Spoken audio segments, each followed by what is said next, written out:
Bismillah. Bismillahirrahmanirrahim. Bismillahirrahmanirrahim. Alhamdulillahi rabbil alamin. Wassalatu wassalamu ala asyrafil anbiya'i wal mursalin Sayyidina Muhammadin wa ala alihi wa sahbihi ajma'in. Alhamdulillah, para jemaah dirahmati Allah Subhanahu wa taala. Pertama sekali kita mengucapkan kesyukuran kepada Allah Subhanahu wa taala dapat kita bersambung di dalam ini pengajian, di dalam ini kitab ini Fathul Mu'in, dan kita berdoa kepada Allah Subhanahu wa taala mudah-mudahan Allah menjadikan pengajian ini sebab pengampunan bagi segala dosa, dan Allah mengabulkan ini segala hajat dan menjadikan kita di antara hamba-hamba-Nya yang bertakwa. Amin ya rabbal alamin. Maka pada hari ini insya-Allah kita akan terus masuk kepada kitab ini Fathul Mu'in, dan mungkin ini saya akan ringkaskan ini sedikit. Dan seperti mana saya maklumkan, iaitu hari ini kita tidak ada pengajian di Masjid ini Abdul Razak melalui WhatsApp group, dan begitu juga pada minggu-minggu yang akan datang. Cuma insya-Allah ini saya akan usahakan ini adakannya online, dan mudah-mudahan insya-Allah kita dapat mengkhatamkan bab puasa dalam kitab Fathul Mu'in. Mungkin juga saya akan mengadakan kuliah Zuhur untuk meneruskan kitab Fathul Mu'in di bulan Ramadan insya-Allah taala. Mudah-mudahan Allah Subhanahu wa taala memudahkan. Jadi insya-Allah sekarang ini kita kembali kepada kitab, dan pada minggu yang lepas akhir sekali kita sedang membicarakan berkenaan dengan kalau sekiranya seseorang itu dalam keadaan junub dan dia mandi. Kalau sekiranya dia mandi dalam keadaan junub, maka kalau sekiranya dia mandi dan dia selam dirinya ke dalam kolam, maka ini membatalkan puasanya. Akan tetapi kalau sekiranya dia mandi dalam keadaan tidak selam, maka dibolehkan baginya untuk mandi, dan kalau sekiranya sedikit air termasuk dalam rongganya yang terbuka, dimaafkan kalau sekiranya ia merupakan air yang sedikit. Akan tetapi berbeza hukumnya kalau sekiranya seseorang itu mandi disebabkan badannya panas, ataupun dia mandi sunat, misalnya mandi yang biasa, maka kalau sekiranya air termasuk ke dalam rongganya, maka batal puasanya walaupun dia tidak menyelam. Jadi ini yang akhir sekali kita membicarakan berkenaan dengan mandi dalam keadaan junub. Jadi sebelum kita masuk kepada yang seterusnya, begitu juga kita membicarakan berkenaan dengan makanan, ya. Kalau sekiranya seseorang itu dia makan sesuatu dan makanan tersebut tersendat di giginya, kalau sekiranya dia mampu mengeluarkannya dan mampu membuangnya, maka diwajibkan dia melakukan sedemikian. Kalau dia telan dengan sengaja, maka batal puasanya. Akan tetapi kalau sekiranya dia telan dengan tidak sengaja, ataupun makanan itu bercampur dengan air ludahnya dan dia tidak dapat membezakannya, maka itu dimaafkan. Jadi insya-Allah pada pengajian kita pada hari ini kita akan meneruskan daripada situ. Jadi kita lihat pada muka surat ini. Muka surat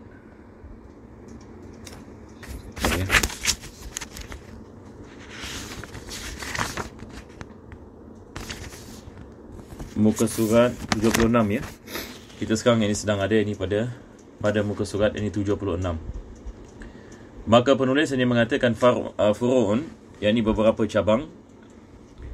Dia mengatakan yajuzu lisaimi al-iftaru bi khabari adlin, jaiz berbuka. Maksud jaiz di sini adalah dibolehkan baginya untuk dia berbuka berdasar riwayat daripada orang lelaki yang adil, satu orang yang boleh dipercayai mengatakan kepadanya sudah masuk waktu berbuka. Kalau sekiranya ini adalah orang yang boleh dipercayai, orang yang adil, seperti mana dulu kita bicarakan berkenaan dengan orang yang adil, maka tidak ada masalah, sah baginya untuk dia berbuka daripada puasa tersebut. Jadi penulis mengatakan sama ada kita berbuka puasa dengan khabar yang disampaikan kepada kita dengan seorang yang adil, ataupun dia mengatakan wa kadza bisama'i adhanihi, ataupun kita mendengar azan daripada seorang yang adil. maka sah yang ini puasa kita. Kenapa ini penulis ini membicarakan tentang perkara ini? Kita akan mengetahui kenapa dia mengatakan sedemikian seperti seterusnya. Dia mengatakan yahrumu lisyaki al-aqlu akhiran nahar. Yani orang yang dalam keadaan syak. Sekarang kalau kita dalam keadaan syak, sama ada dah masuk waktu maghrib ataupun belum masuk waktu maghrib, maka tidak dibolehkan kita berbuka puasa. Tidak dibolehkan ini kita berbuka puasa hatta yajtahid. Penulis yang mengatakan sehingga kita melakukan ijtihad. Apa yang dimaksudkan dengan ijtihad ini di sini? Ini sama ada ijtihad ini kita lihat langit ini, misalnya kita lihat langit dah gelap. Ini menunjukkan bahawasanya waktu maghrib ini dah masuk, ataupun kita misalnya diberitahu oleh orang, ataupun kita menggunakan alat-alat kita yang biasa kita menggunakan, ataupun dengan kita macam di Singapura kita mendengar radio dan sebagainya yang dipercayai, maka tidak ada masalah ini di dalamnya, dibolehkan kita berbuka. Tapi kalau sekiranya kita dalam keadaan syak dan kita tidak mengetahui, sebagai misalnya kita berada di luar dan kita tidak mengetahui sama ada dah masuk ke belum masuk, maka dan kita melakukan ini ijtihad, kalau sekiranya kita lihat langit ini agak gelap sedikit dan kita mengatakan besar kemungkinan ini sudah masuk waktu maghrib, maka baru dibolehkan kita berbuka daripada puasa. Wa yadhunnu inqida'ahu wa ma'a dhalikal ahwat as-sabru lil yaqin. Tetapi yang paling afdal adalah kita tidak buka walaupun dengan ijtihad. Penulis ini mengatakan walaupun dengan ijtihad sehingga kita dapat sampai kepada keyakinan. Sebab ijtihad berdasarkan kepada zon. Ijtihad ini berdasarkan kepada zon, dia tidak berdasarkan kepada keyakinan. Kita tidak mengetahui ini misalnya dah masuk ke belum masuk, dan kita melakukan ijtihad. Besar kemungkinan kita mengatakan dah masuk. Besar kemungkinan, tapi dia tak sampai kepada keyakinan.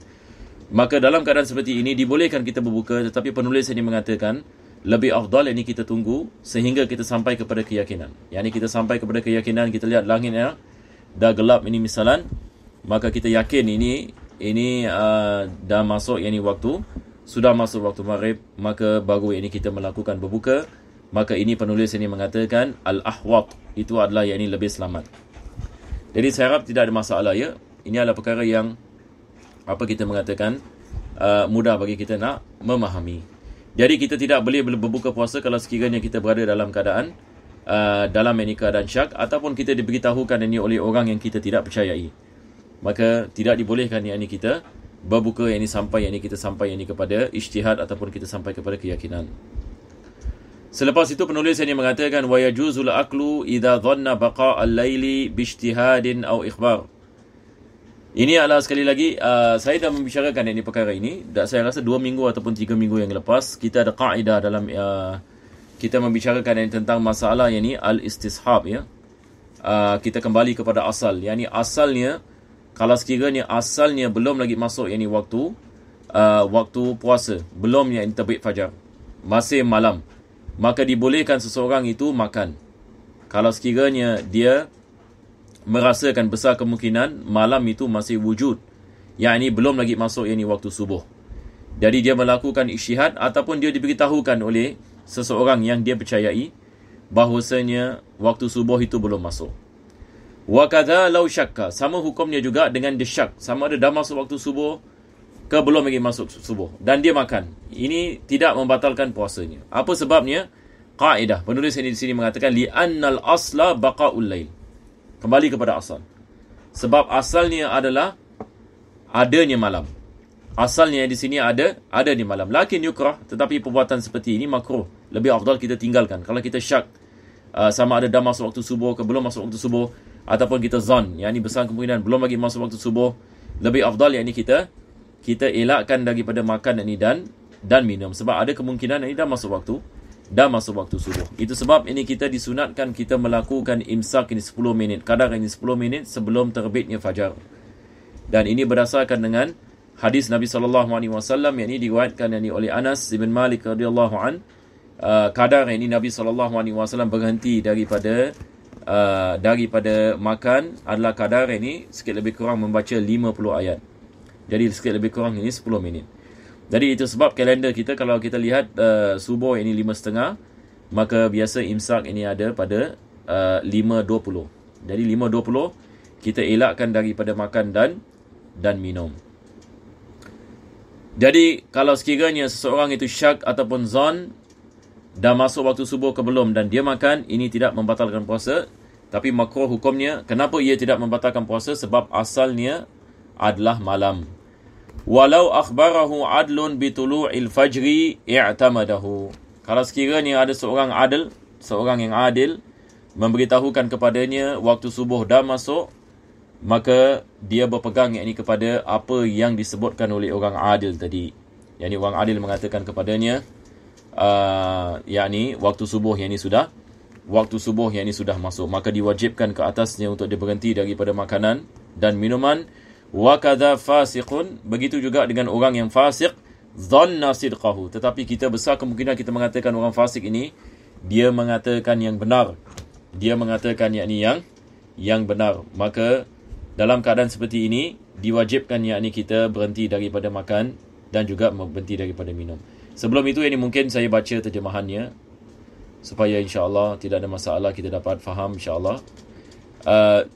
Jaiz yang dimakan bila mempunyai perkiraan. Mempunyai perkiraan di sini yang dimaksudkan adalah zan, ya, bahawa masa waktu malam berdasarkan isyihadnya ataupun berita orang lelaki yang adil, sama ada ia berdasarkan kepada isyihad ataupun diberitahukan oleh orang yang adil. Demikian pula jika ia ragu masih ada, yakni ini tidak membatalkan puasa kalau dimakan dalam keadaan seperti ini, kerana dasar asalnya adalah bahawa waktu malam masih berjalan, tetapi makan di sini hukumnya makruh. Ini tidak ada masalah, ya. Selepas itu, kalau telah diberitahukan oleh orang lelaki yang adil bahawa telah terbit fajar, hendaklah dia mengikutinya, dan demikian pula oleh orang fasik yang ia kirakan kebenaran beritanya. Yakni kita besar kemungkinan fasik ini mengatakan yang benar, maka kita berpegang ini kepada apa yang dia mengatakan walaupun dia fasik. Walau akala bijtihad, kalau sekiranya seorang itu makan, ini makan sahur, ini misalan bijtihad awalan. Ini awalan di sini adalah pada awal ini puasa, yakni makan sahur. Au akhiran, ataupun dia berbuka. Akhiran ini maksudnya dia akhir ini waktu puasa. Jadi satu orang ini ada dua situasi di sini. Dia melakukan isyihad, dia tak tahu dah masuk waktu subuh ke belum masuk waktu subuh, maka dia melakukan isyihad. Dia mengatakan besar kemungkinan belum lagi masuk waktu subuh, maka dia pun makan. Ini situasi yang pertama. Situasi yang kedua, dia isyihad ini bagi waktu maghrib, dan dia mengatakan besar kemungkinan waktu maghrib belum lagi masuk, maka waktu maghrib sudah masuk, maka dia pun makan.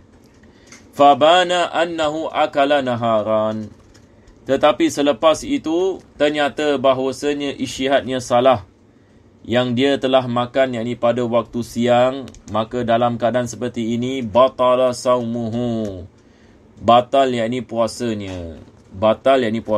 Sekali lagi, ya, saya ulang. Satu orang ini dia melakukan isyihad, dia tak tahu yakni sama ada dah masuk waktu subuh ataupun belum masuk subuh, maka dia melakukan isyihad, dia lihat besar kemungkinan belum lagi masuk waktu subuh, dia makan. Selepas itu dia diberitahu yang tadi masa yang dia makan itu dah masuk waktu subuh, dan dengan keyakinan, maka kita mengatakan batal puasa dia. Orang mungkin ada menyanyikan, tapi dia melakukan isyihad ini, bagaimana ini puasanya batal? Maka di sini penulis ini mengatakan, dan ini kaedah, harap bagi antum yang ada kitab underline ini. Apa kaedahnya? La ibrata bidzan al-bayyini khata'uhu, yakni zan yang ternyata salah dengan keyakinan, maka dia tidak ada iktibar di dalamnya. Yakni maksudnya walaupun kita melakukan isyihad, dan isyihad berdasarkan kepada zan. Isyihad, dan ini juga perlu kita faham, ya. Isyihad ini dia berdasarkan kepada zan, bukan berdasarkan kepada keyakinan. Sebab kalau ada keyakinan, yakni kita tidak melakukan isyihad ini kalau ada keyakinan. Betul ke tidak? Jadi kalau kita ada syak ataupun yang kita dalam keadaan zon dan sebagainya, baru kita melakukan isyihad. Tetapi masalahnya, isyihad yang kita melakukan ternyata salah dengan yakin. Adakah kita mengatakan puasa itu sah? Tidak, puasa ini batal. Sebab isyihad yang kita melakukan ternyata telah salah, dan kita telah makan ini pada waktu siang. Maka dalam keadaan seperti ini batal ini puasa kita. Ini yang penulis ini mengatakan. Sama juga seorang ini dia melakukan isyihad bagi berbuka puasa, dan selepas itu ternyata yang dia makan dalam keadaan puasa, dalam keadaan waktu puasa, maka batal yakni puasanya. Akan tetapi dia mengatakan fa in lam yabin syai'un sahha. Tapi kalau sekiranya ia tidak menjadi nyata, satu orang ini misalan, saya memberikan misal ya untuk kita mudahkan insya-Allah. Subuh misalan, subuh pukul letaklah 5.30. Subuh pukul 5.30. Maka ada hamba Allah ini misalan dia tidak ada jam dan sebagainya. Dan dia bangun 5.20 dan sebagainya, dia siap-siap gini-gini. Lepas tu bila dia makan, jadi dia mengatakan yang ini besar kemungkinan waktu subuh ini belum lagi masuk. Tapi padahal ini dah pukul misalan 5.29. Jadi dia pun makan, dia tengok jam. Bukan tengok jam, dia makan misalan sampai yang ini 5.40. Sampai yang ini 5.40. Selepas itu datang kawan dia. Dan kawan dia terperanjat tengok dia. 5.40 kau masih makan? Kawan dia ada jam ini misalan. Dan kawan dia sudah berhenti daripada makan misalnya nak solat subuh ini. Lihat ini dia tengah makan. Jadi kawan dia yang ini mengatakan aku tidak mengetahui, aku menyangkakan ini waktu malam ini masih ada. Tapi sekarang ini sudah sampai keyakinan 5.40 dia mengatakan ini azan ini 5.30. Jadi 10 minit dah terlepas dan kau sedang makan. Maka dalam keadaan seperti ini ijtihad yang dilakukan olehnya tadi tidak sah. Sudah dibatalkan dengan keyakinan. Sebab bila datang jadi keyakinan, maka ijtihadnya la ibratah. Ini yang penulis ini mengatakan, tidak ada ibrah. Yani tidak diambil kira bidzan. Yani dengan zan yang berdasarkan kepada ijtihad tadi. Al-bayyin khata'uhu, yang telah nyata ia adalah salah. Maka dalam keadaan seperti itu batal yakni puasanya. Jadi saya harap ini kita faham insya-Allah. Jangan kita keliru dengan masalah istisab pula. Istisab tadi kita mengatakan kalau sekiranya satu orang itu dia makan yakni sahur misalan dan dia dalam keadaan syak sama ada dah masuk waktu subuh ke belum masuk waktu subuh, kita mengatakan dia kalau makan tidak batal yakni puasanya. Sebab asalnya adalah malam. Bukan subuh. Asalnya adalah malam. Ini kita mengatakan tidak batal yakni puasanya selagi mana tidak ternyata baginya yang dah masuk waktu subuh. Tapi kalau dia tidak mengetahui, yakni misalan ini hatta kalau dia melakukan ijtihad dan dia 5.35 pun dia masih makan, 5.40 pun dia masih makan, tapi dia menyangkakan belum lagi masuk waktu subuh. Berdasarkan dengan ijtihad ini misalan. Dan selepas itu dia tidak mengetahui, dia terus puasa, tak ada orang beritahukan kepadanya sampai yakni buka. Adakah sah puasanya? Sah puasanya. Apa sebabnya? Sebab dia tak tahu. Jadi apa bezanya kedua dengan yang pertama? Yang pertama kita mengatakan dia tahu. Kawan dia telah memberitahukan kepadanya. Maka dia sampai kepada keyakinan. Yang tadi dia makan dalam waktu subuh. Batal puasanya.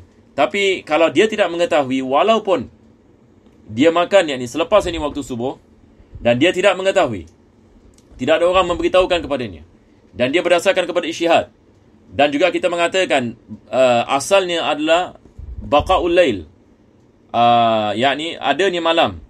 Maka dalam keadaan seperti ini, walaupun kita mengatakan dia makan yakni selepas yakni waktu subuh, tapi dia tidak mengetahui dan dia berdasarkan kepada ijtihad, kita balik kepada asal dan sebagainya, dan dia tidak mengetahui sampai bila-bila, maka ini dimaafkan. Kita mengatakan puasanya yakni menjadi tetap yakni menjadi sah. Jadi saya harap ini yang mendengar ini dapat faham ini insya-Allah. Kalau antum ada soalan bolehlah tanya yakni di comment section, yakni di lebih baik yakni di YouTube lah, jangan yakni di Facebook. Taib. Sekarang yakni kita teruskan yakni kepada yang seterusnya. Jadi saya harap yang akhir ni kita kena faham ya, fa illam yabin syai'un sahha.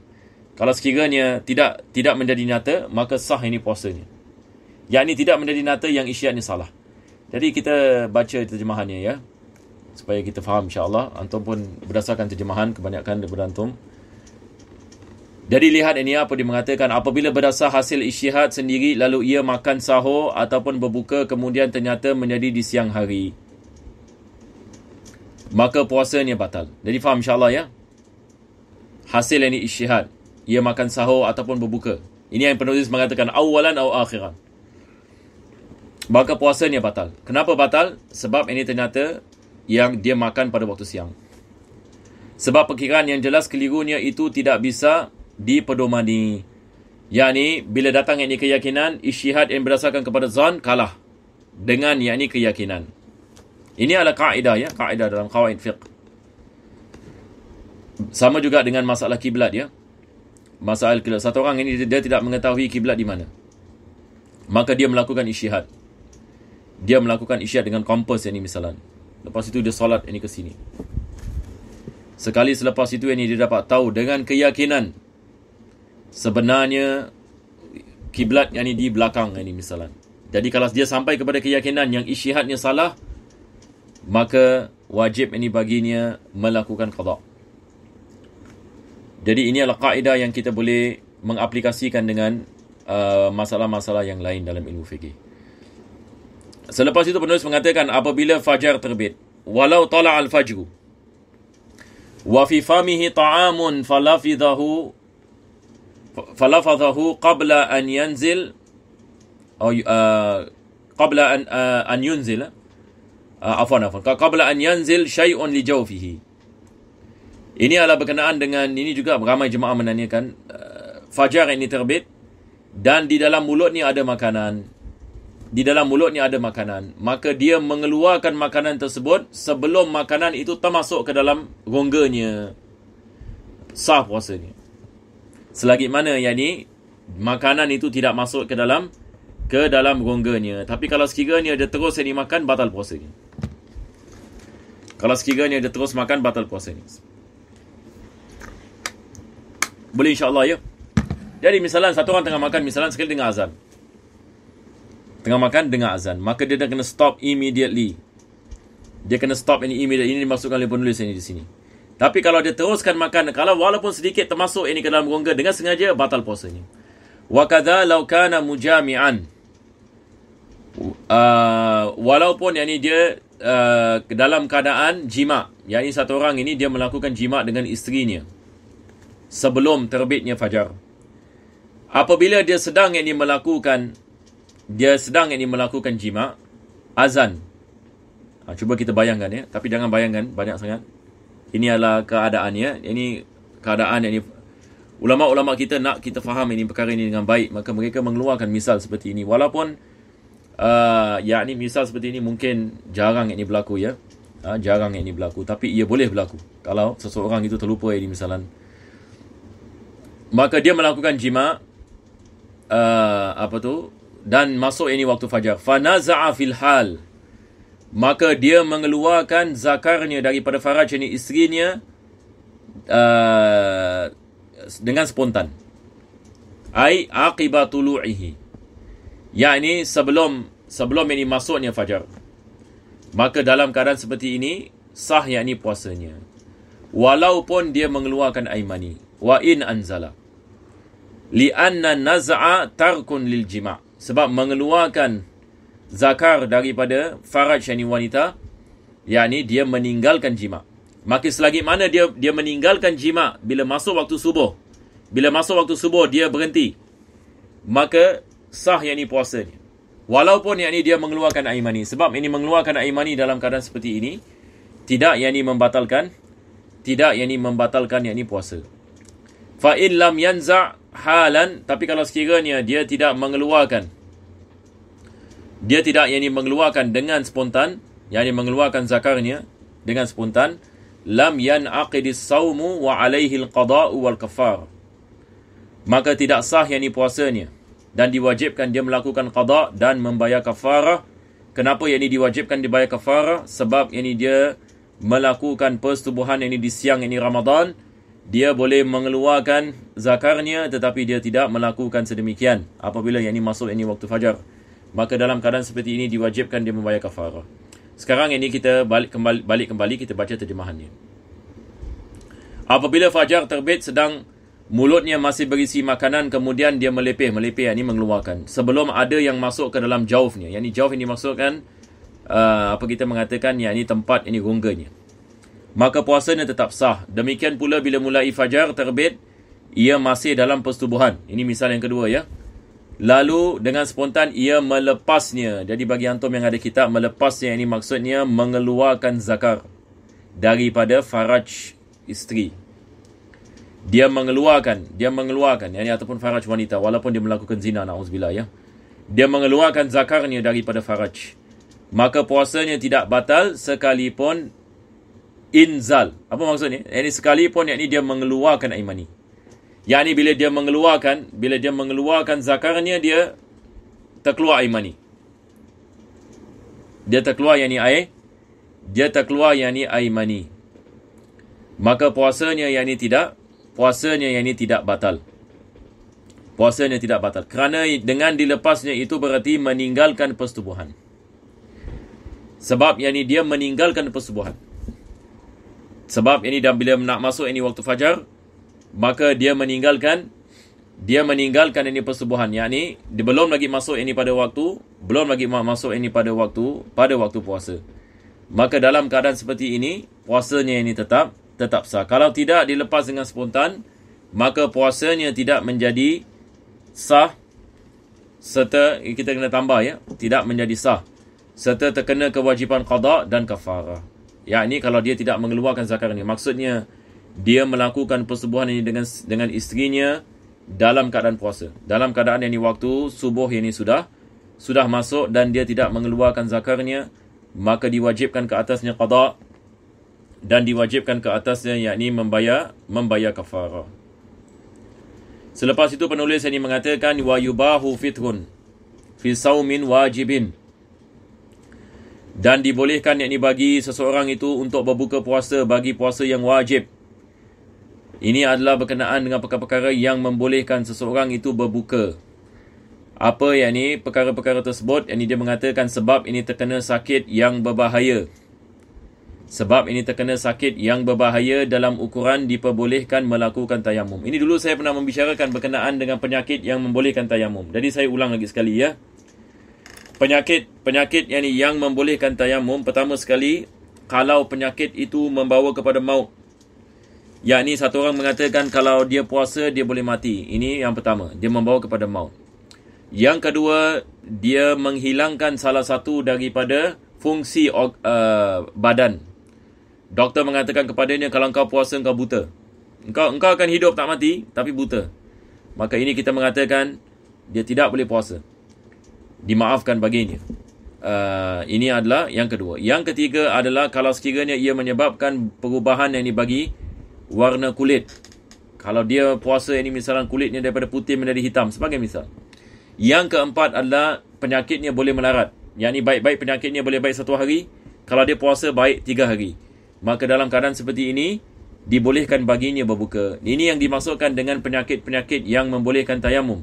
Jadi bagi mereka yang ada kitab, antum tulis ini di sini bimaradin mudirin. Yang ini penulis mengatakan penyakit yang memudaratkan. Yang ini lebih baik kita mengatakan memudaratkan. Kita cancel ini berbahaya ya. Sebab asal yang disebutkan oleh penulis di sini mudir. Mudir ini maksudnya yang memudaratkan. Penyakit yang memudaratkan. Ada penyakit tidak bahaya tapi dia memudaratkan. Jadi kita cancel ini berbahaya. Terkena yang ini penyakit yang memudaratkan. Yubihut tayammum, yang membolehkan tayamum. Boleh insya-Allah yang membolehkan tayamum. Jadi yang membolehkan tayamum balik kepada beberapa perkara ya jemaah. Balik ini kepada 4 perkara seperti mana saya mengatakan. Ka'an khasyah, dia memberikan misal. Ka'an khasyah minas saumi but'a bur'in. Seperti satu orang itu dia mengatakan kalau aku puasa penyakit ini boleh melarat ini kepada 1 minggu. Baik-baik ini boleh baik 3 hari tapi disebabkan puasa 1 minggu. Maka dalam ini adalah daripada penyakit yang membolehkan tayamum. Yang ini maksudnya dia boleh berbuka daripada puasa. Walaupun dia mengatakan tapi aku tak mati, aku boleh puasa. Di sini kita mengatakan tidak diwajibkan ke atasnya, tapi kalau dia nak puasa sah puasanya, tetapi dibolehkan baginya untuk dia berbuka dan qada selepas itu. Selepas itu yang penulis ini mengatakan wa fi safari qasrin. Dan begitu juga bagi musafir yang bersafar dengan safar yang dibolehkan baginya salat qasar, iaitu safar yang jauh. Safar dan jauh lebih daripada 86 km. Kalau destinasinya lebih daripada 86 km. Duna qasir. Tapi kalau ia kurang daripada 86, 2 marhalah yakni tidak dibolehkan dia berbuka daripada puasa. Satu orang pergi JB yang ni misalan, tidak dibolehkan yang dia berbuka daripada puasa. Melainkan kalau dia musafir yang ni misalan, sebelum yang ni fajar dia keluar rumah, keluar Singapura, dan dia nak pergi Kuala Lumpur, maka dia diberikan pilihan sama ada dia nak berbuka ataupun dia nak meneruskan puasa. Tapi puasa lebih baik. Itu yang Allah mengatakan wa antasumu khairun lakum in kuntum ta'lamun. Kalau kamu puasa itu lebih baik bagi kamu kalau kiranya kamu mengetahui. kelebihan yang Allah memberikan ini bagi mereka yang puasa dalam bulan Ramadan. Dan juga perjalanan hari ini, Masya Allah, ini segala-galanya mudah. Ini dulu orang nak kena berjalan kaki, naik keldai dan sebagainya. Sekarang Masya Allah, ini kita pergi Kuala Lumpur hanya duduk dalam kereta dengan aircon. Maka tidak ada masalah, yang ini kita boleh puasa dan kita boleh tidur dalam yang ini kereta. Jadi lebih afdal kita puasa. Wasafari maksiatin.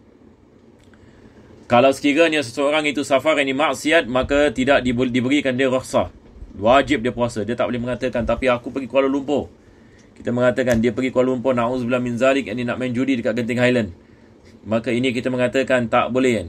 Dia nak kena, walau macam mana pun dia nak kena puasa. Tidak diberikan rukhsah. Dia tak boleh solat qasar. Nak kena solat 4 rakaat pada waktunya. Jamak pun tak boleh. Sebab ini adalah safar, ini maksiat. Wa saumul musafir bila darar ahabbu minal fitri. Ini seperti mana saya mengatakan tadi. Puasanya orang musafir itu, kalau tidak ada kemudaratan, itu lebih baik daripada dia berbuka. Walaupun dia nak mengambil rukhsah ini misalnya. Tetapi Islam memberikan pilihan. Sama ada nak puasa ataupun tidak puasa. Jadi dia mengatakan diperbolehkan berbuka dari puasa wajib di tengah perjalanan sejauh jarak yang diperbolehkan salat qasar. Bukan yang kurang daripada jarak itu dan bukan pula dalam perjalanan maksiat. Puasanya musafir yang tidak membuat mudarat pada dirinya adalah lebih disukai dalam agama daripada berbuka. Jadi tidak ada masalah ya. Saya baca lagi sikit dan saya berhenti ya. Hari ini pun saya kurang sihat, saya minta jemaah doakan. Mudah-mudahan Allah berikan ini kesihatan insya-Allah pada semua yakni kaum mukminin dan mukminat di mana saja mereka berada. Lepas itu penulis yang mengatakan wali khaufi halakin bisaumi min atashin au ju'in. Ini ada silap ni, atash yakni dengan shin. Atashin au ju'in wa in kana sahihan muqima. Begitu juga daripada penyakit yang membolehkan tayamum, kalau sekiranya dia takut, dia boleh mendatangkan yakni mudarat. Ia mendatangkan yakni mudarat yakni yang besar ataupun boleh mendatangkan maut. Daripada orang yang misalnya terlalu haus boleh mendatangkan mudarat, dia boleh pingsan terus. Ataupun terlalu lapar, yakni boleh mendatangkan gastrik yakni yang memudaratkan dia misalnya. Maka dalam keadaan seperti ini dibolehkan dia berbuka puasa wa in kana sahihan. Walaupun ini penulis ini mengatakan dia tidak sakit. Yani satu orang dia haus. Dia tak sakit tapi terlalu haus yang boleh menyebabkan yang ini mudarat bagi dirinya. Boleh menyebabkan dehydration. Terlalu lapar misalnya boleh menyebabkan apa kita mengatakan gastrik ini dan sebagainya. Maka dibolehkan dia berbuka puasa walaupun dia muqim, yakni dia bukan musafir, dia dalam negerinya. Selepas itu yang penulis ini mengatakan wa afdal Azra'i, al-Imam Azra'i, ini seorang ulama dalam mazhab Syafi'i. Beliau mengatakan bi annahu yalzamul hassadina ay wa nahwahum tabyitun niyyati kulla lailah. Summa man lahiqahu minhum masyaqqatun shadidatun aftara wa illa fala. Ini adalah perkara yang penting ya. Al-Az'ari yang mengatakan Azra'i. Yani dia mengemukakan bahawa hassadin ini adalah kita boleh mengatakan yakni orang yakni para yakni petani, dan begitu juga yakni orang yakni yang saydus samak, nelayan ya. Orang sama ada dia bekerja yang di ladang, yang maksudnya ini pekerjaan yang susah ini baginya untuk puasa, pekerjaan di ladang di bawah matahari ini misalnya. Begitu juga dengan nelayan di lautan dan seumpama mereka, yakni seperti juga yakni ulama kita mengatakan seperti orang yang bina rumah. Orang yang bina rumah yakni dia punya kerja yakni tiap-tiap hari membina yakni misalnya di bawah ini matahari yang terik dan sebagainya. Maka bagi mereka diwajibkan tabyitun niyyah, diwajibkan yakni mereka niat yakni untuk puasa pada waktu malam, pada tiap-tiap malam. Tapi apabila mereka sedang puasa, kalau betul-betul tak boleh tahan, baru dibolehkan mereka berbuka. Kalau tak, diwajibkan mereka puasa. Sebab ini subjektif. Yang di satu orang ini misalnya saya bekerja yang ini teruk. Misalnya saya kerja kontrak.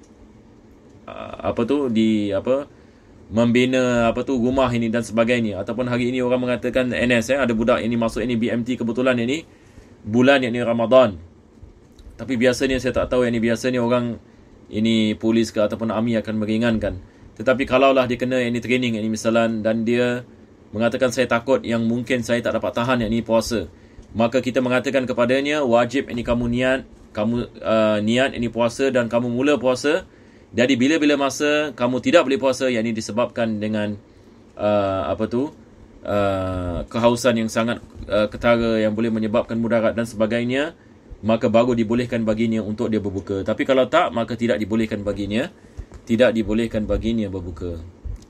Dan selepas itu yakni penulis ini mengatakan wayajibu qada'u ma fata walau bi uzrin min as-saumil wajibi ka Ramadan wa nadhrin wa kafaratin bi maradin. Maka diwajibkan qada kalau sekiranya seseorang itu berbuka puasa walaupun dengan keuzuran, sama ada puasa yang wajib daripada bulan Ramadan ataupun puasa nazar ataupun yakni puasa kafarah, disebabkan yakni sakit ataupun safar, maka diwajibkan qada.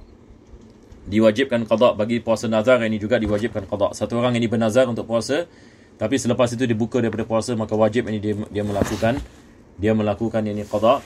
Begitu juga bagi kafarah, yakni seperti seorang ini telah membunuh orang lain dengan tidak sengaja, diwajibkan yakni dia puasa 2 bulan berturut-turut, maka diwajibkan yakni dia melakukan qada kalau sekiranya dia tidak melakukannya disebabkan sakit ataupun musafir atau tarki niyatin, ataupun satu orang terlupa nak niat. Dia bermalam yakni pada bulan Ramadan dan dia terlupa yakni nak niat, maka diwajibkan dia imsak dan diwajibkan dia qada pada keesokan harinya. Diwajibkan dia qada ini selepas ini bulan Ramadan. Au bi haidin au nifas, begitu juga wanita dalam keadaan haid dan nifas, diwajibkan mereka melakukan qada dalam keadaan haid dan nifas. Ini berdasarkan dengan hadis Nabi sallallahu alaihi wasallam, la bi jununin, tetapi bagi orang gila ataupun orang yang mabuk dengan tidak sengaja, ataupun tidak yang mabuk dengan tidak sengaja, tidak diwajibkan mereka melakukan qada sebab syarat akal yang ini tidak ada pada mereka. Jadi orang gila yang ini misalan setelah dia menjadi tak gila, tidak diwajibkan dia melakukan qada pada hari-hari gila. Begitu juga dengan orang yang ini yang mabuk dengan tidak disengajakan, yang ini misalan yang ini dia makan yang ini obat ini dan sebagainya, selepas itu yang ini dia mabuk, maka dalam keadaan seperti ini tidak diwajibkan yang ini ke atasnya melakukan qada. Kita baca lagi sikit, insya-Allah saya habiskan di sini ya. Penulis ini mengatakan wa fil majmu', dalam kitab Majmu' al-Imam An-Nawawi, inna qada'a yaumi syakki 'ala al-fawr, berkenaan dengan qada pada hari syak. Ini apa maksudnya hari syak? Hari syak ini adalah hari yang mana kita tidak mengetahui sama ada dia dah masuk Ramadan ataupun belum masuk Ramadan. Jadi dia pada 30 Sya'ban. Sekarang hadis Nabi SAW ini mengatakan fa'akmilu Sya'ban as-salasin. Kalau sekiranya kamu tidak nampak anak bulan, maka diwajibkan kamu sempurnakan bulan Sya'ban kepada 30 hari. Tapi kalau sekiranya satu orang ini misalnya yang pada malam 30 Sya'ban, dia tidak dapat berita sama ada besok Ramadan ke bukan Ramadan. Ini kita membicarakan kalau sekiranya kita melihat kepada anak bulan. Jadi tak ada orang yang lihat kepada anak bulan. Tetapi bila keesokan pagi baru berita sampai kepada kita sebenarnya hari ini adalah awal Ramadan, maka diwajibkan kita imsak dan diwajibkan kita melakukan qada dengan spontan, iaitu selepas ini Ramadan terus kita melakukan qada bagi hari syak. Boleh insya-Allah. Jadi dia mengatakan liwujubi imsakihi. Kenapa yakni diwajibkan dia qada dengan spontan? Sebab diwajibkan ke atasnya melakukan imsak. Dia tidak boleh makan dan minum setelah dia mendapat berita bahawasanya itu adalah daripada bulan Ramadan. Wa nazara fihi jam'un, tapi sebahagian ulama mengatakan tidak diwajibkan yakni dia qada dengan spontan sebab bukan salah dia. Dia tidak sengaja. Dan orang yang meninggalkan niat juga ini wajib ini imsak. Orang yang meninggalkan niat, tapi tidak diwajibkan dia qada dengan spontan. Jadi sebahagian ulama ini tidak mereka mengatakan tidak diwajibkan diqada dengan spontan bagi orang yang qada bagi hari syak. Sebab ini mereka mengatakan orang yang tinggalkan niat juga tidak diwajibkan baginya untuk dia melakukan qada ini dengan yakni spontan. Tapi di sini penulis ini Fathul Mu'in, dia membicarakan ini tentang kewajipan kita melakukan qada ini dengan spontan. Selepas itu dia mengatakan diwajibkan yakni imsak bagi orang yakni yang berbuka di bulan Ramadan sahaja. Selain daripada Ramadan tidak diwajibkan imsak. Ini kita tangguhkan insya-Allah pada minggu ini yang akan datang. Jadi saya harap ini tidak ada masalah ya. Kita dapat faham insya-Allah. Jadi kalau tidak ada apa-apa, insya-Allah saya berhenti di sini. Bismillahirrahmanirrahim. Alhamdulillahirabbil alamin. Allahumma salli wa sallim ala sayyidina Muhammad wa ala ali sayyidina Muhammad. Rabbana atina fid dunya hasanah wa fil akhirati hasanah wa qina adzabannar. Sallallahu ala sayyidina Muhammadin wa ala alihi wasallam. Alhamdulillahirabbil alamin. Taqabbalallahu minkum.